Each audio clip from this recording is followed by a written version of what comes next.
Hey everyone, it's Xant. So, a little game launched yesterday, or today, depending on your server and time zone, Tales of Luminaria.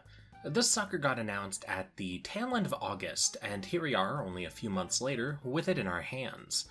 I'm gonna do a brief talk about my impression of the game and general feel of it, and just overall discuss it, pretty much. Now, I'll save everyone the time who's just here for a quick, do I play it? I'd recommend trying it, hands down. There, I saved you a whole video, you're welcome. Now on to why I like it, and what I have issues with.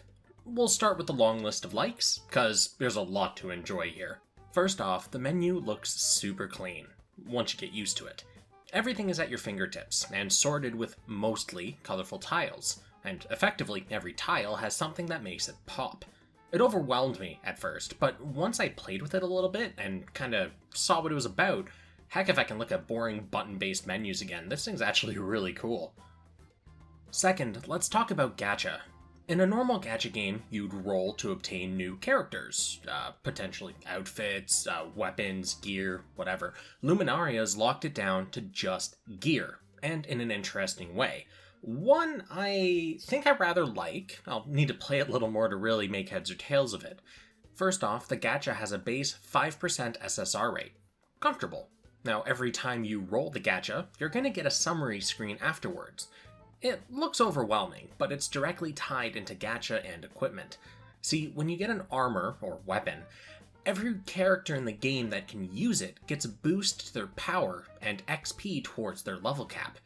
Getting a duplicate of an armor or weapon will increase said armor or weapon's level, which will then also boost the stats obtained from the piece of equipment. Mystic arts are tied into costumes, and general arts, whether active or passive, are in weapons. It can sound overwhelming at first, but really it works like most other gacha games. Get dupes, things become stronger, characters become stronger, win game. To build a little more on the equipment, there's a flexible look system that lets you change how the character will appear while using gear, without affecting stats. So you can wear whatever armor and use whatever weapon you want, and you can put up to 4 extra accessories as well. You have to earn them, buy them, we're not sure yet, they're not in the game. One caveat though is you cannot use a character's look in story content until you've cleared the chapter. Now you may ask, wait, I heard you mention a level cap. Yes, level cap. When you begin, all of your characters will have a max level of 10. And you can only increase this level cap by obtaining equipment through the gacha, or raids. However, don't despair. All story chapter content, minus secret missions, scale with your power.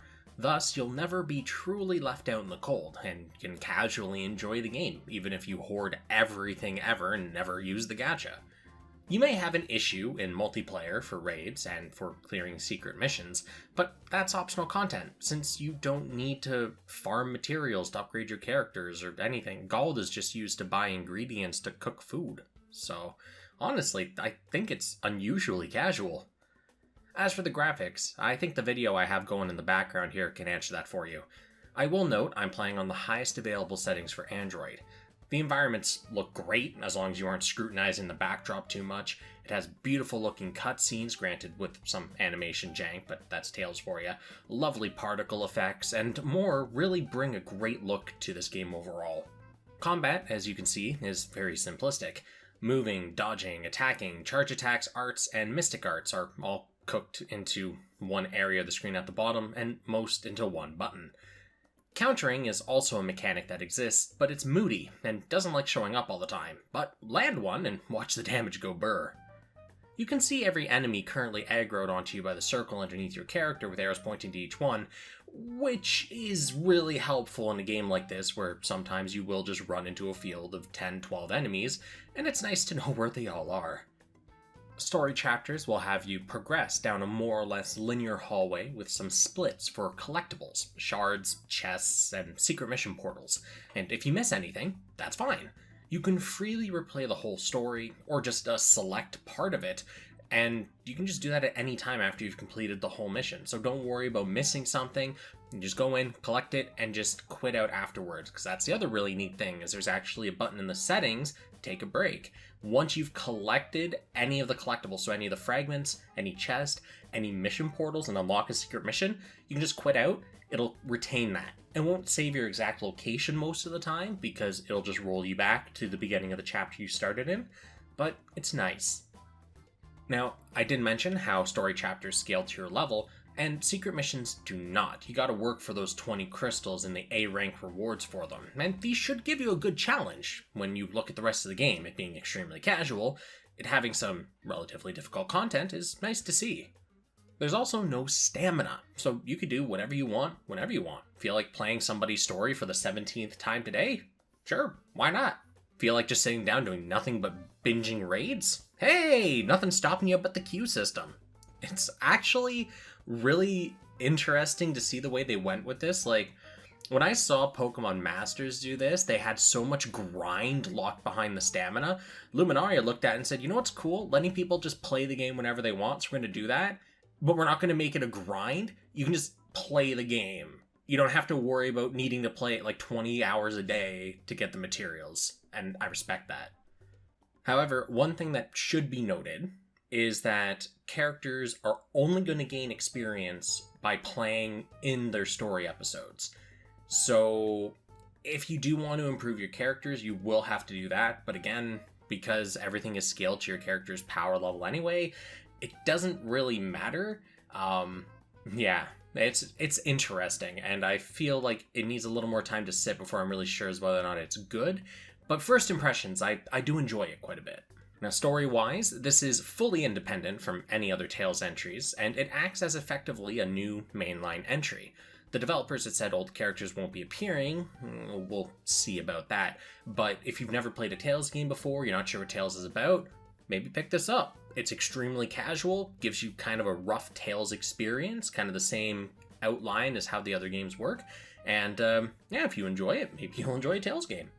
Now, as I finish talking about all the good points, I need to talk about the not so good points. But don't worry, it's really, really short. It's actually only 2 things I'm not really a big fan of with this game.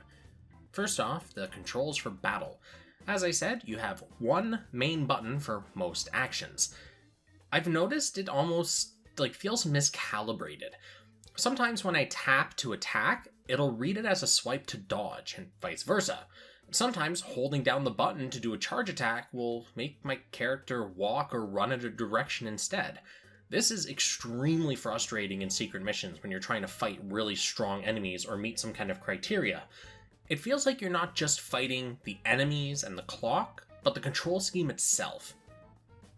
To put a note on this one, a player actually posted images of the game in landscape view instead of portrait, and Luminaria looks positively gorgeous with all that extra real estate going on. Arguably, the devs could leave portrait mode as it is for the casual player. I have no real issue with that. It's not a bad setup for casual play, considering.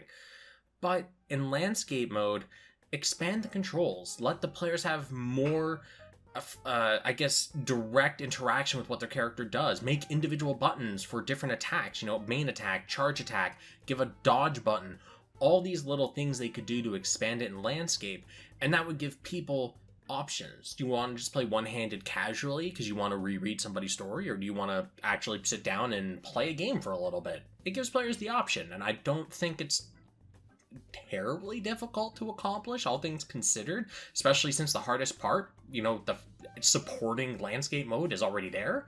But anyways, the last part is the camera. You have no lock-on outside of raids, and the camera perspective can't be controlled. Some maps even have only one direction the camera's allowed to face. This leads to some really awkward situations where you can't see your attacker, as there's no notification like the arrow on the circle underneath you turning red or anything. So if an enemy isn't using a telegraphed attack that comes with a ground marker, you best hope they're on your screen and in camera view. To double up on this, the combat system's counter relies on you tapping the counter interaction bubble before it times out. This can spawn out of camera sight, resulting in you getting slapped and not knowing by what. And to triple up on this, countering has little to no tell. Since you'll get conditioned to dodge everything as you begin playing this, you'll end up missing counter prompts because you'll hit dodge before they before you register it, and you'll eat the damage. Because when you dodge during a counter, you take the attack.